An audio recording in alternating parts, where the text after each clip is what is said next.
my fellow guitar players. Today I want to talk to you about two of my favorite legato sequences. Before we do that, please check out my free sweep picking course. I created this for guitar players who want to develop sweep picking. It's very focused, 25-page PDF video files. It's all free. Check it out in the description below. I know you're going to dig that. Okay, so these two legato sequences here are very different. One is a 16th note idea over the beat, so groups of 4 notes, and it's played very evenly. The second one is what I call a floating rhythm, where you basically play as fast as humanly possible over the beat.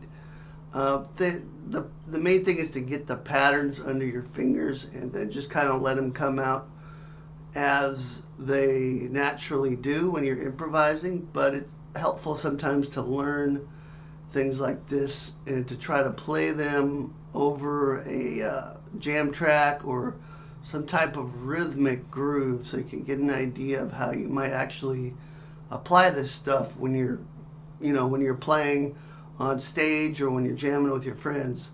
So I've included the jam track in the description below as well, so that description box is real important. You get your free sweep picking course and the jam track in the links below. Okay, so we're playing in the key of E minor here, E Aeolian, G major, same notes, and the first sequence goes like this, and this is played in groups of 4. So you want to hear this as 16th notes over the beat. Let me show you the pattern. So we're starting on the 2nd fret 6th string, and you're just going to pick every time you change strings, basically on this ascending portion. That's the main block you want to get memorized. Okay, so we're playing 2, 3, 5 on the low E, the downstroke on the first note. Go to the A string, play 2, and then 5, pull off back to 2, 3, 5. So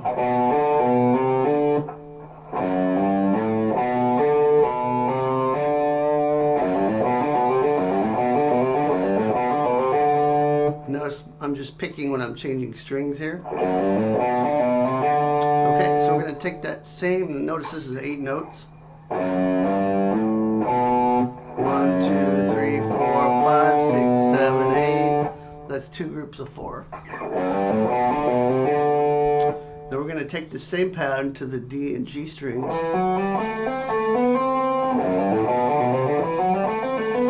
2, 4, 5 on the D, 2, 4, 5 on the G. Now what we're going to do is start moving up the fretboard. I call these little doorways, where you take these 3-note per string scales and you connect them through different doorways or pathways within the scale, but changing at a certain point, to move from one pattern to the next.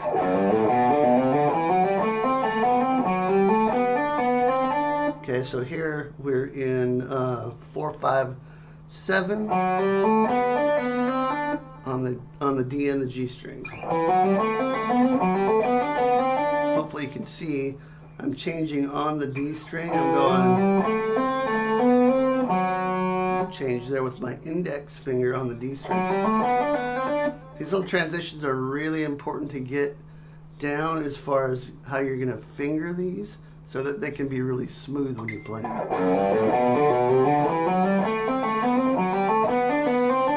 Okay, then we're going to climb up to the B and high E strings, 5, 7, 8,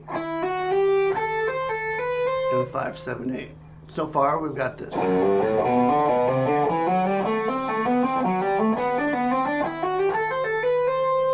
Okay, very smooth and very even.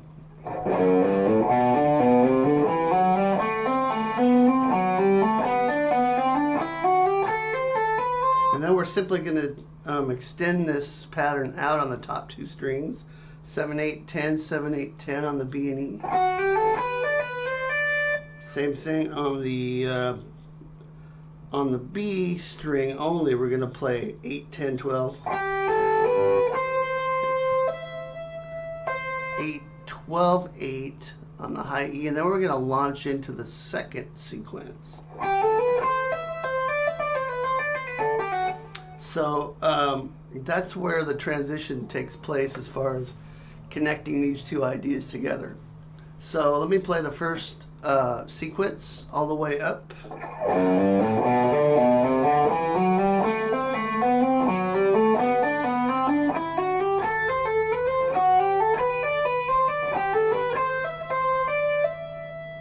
Okay, the second sequence has a very specific pattern also, but we're not worried about the keeping a steady rhythmic groove. Here we're trying to basically play it as fast as we can and cram the notes in. But if you analyze it, the pattern is very logical. We have 6 notes to start. So, and then we're going to slide down and play 5 notes. 1, 2, 3, 4, 5. So we have a group of 6 and a group of 5. And that pattern continues on each string until we get down to the end. So the second group is starting on the B string, is starting on the 10th fret.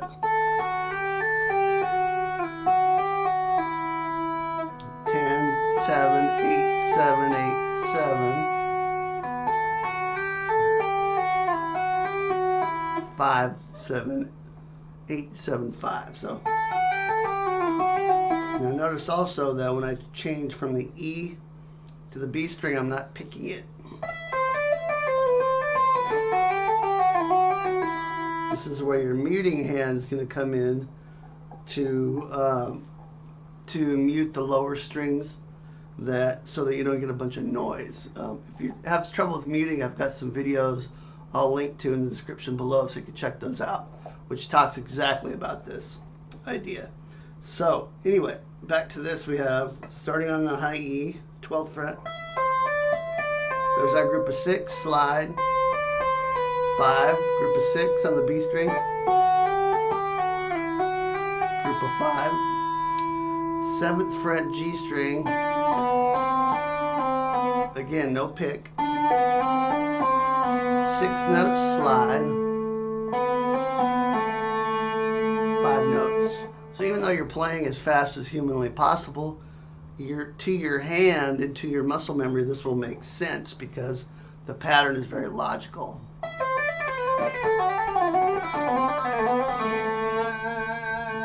And then to finish off, I'm just playing 6 notes on the D, 6 notes on the A, and 6 notes on the E. Pull off to open E. Okay, so that's slow.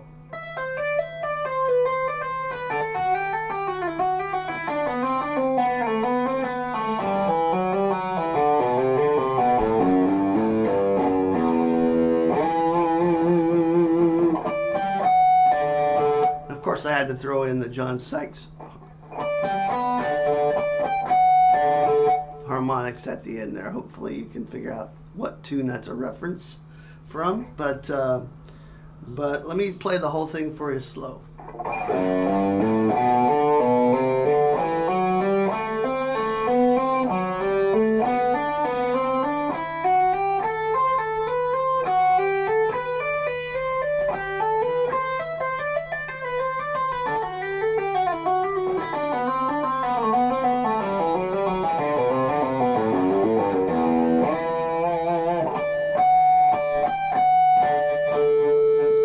Time up to speed.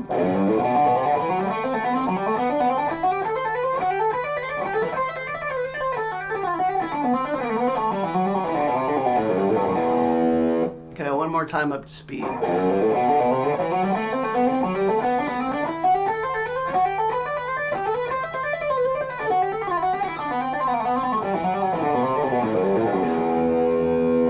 try this with a groove, so you can kind of hear how this sounds over the beat.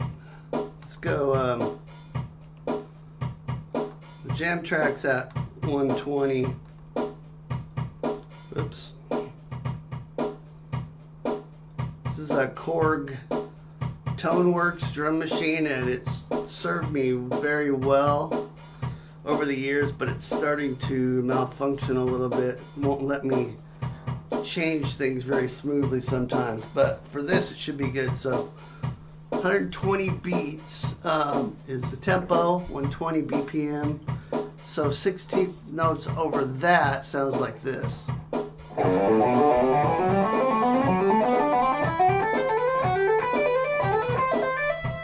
Okay, hopefully that makes sense.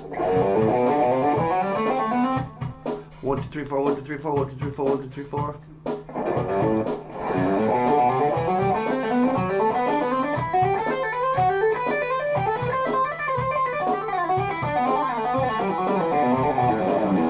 Okay, so at the end there you can kind of hear with that last run how it's very locked in to begin with, and then all of a sudden it's just like everything's happening at once. That's the intended effect of this. So in essence, it's good to let's shut this off. It's good to, when you're playing legato, and by the way, legato is probably my favorite sound on the guitar. I've always gravitated towards the smooth,